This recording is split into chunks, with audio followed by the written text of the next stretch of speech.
Some people say, oh, I believe God, I pray, it's okay. I'm gonna go to the slot machine.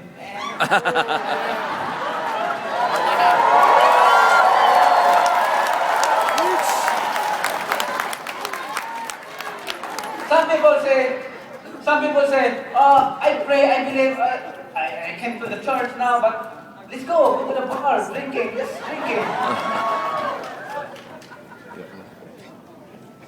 What is that? So doon tayo nabibilang sa, they claim to know God, but by their action, they deny Him. They are detestable and disobedient, unfit for doing anything good. Amen ba? Kaya kailangan natin i-apply natin sa sarili. We're not only hearing, but we have to apply to our life. We have to obey the commandments of God. We have to follow. Stop keep on sinning.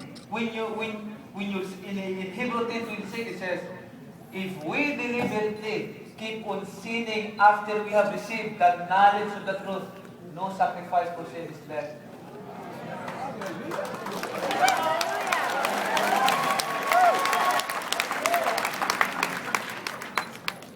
Pag pupunta ba tayo sa church, ano pinupunta natin? Makinig lang sa sa pastor? Pag pupunta tayo, humihingi tayo ng kapatawaran sa kasalanan natin, di ba? Ano yung kapatawaran hihingi natin? Sa pag-iinom ba? Pagsusugal ba? Pagbabae ba? Lahat ba yan? Hihingi mo ng tawad. Alam mo na, you have the knowledge na. Huwag mo na ulitin pa.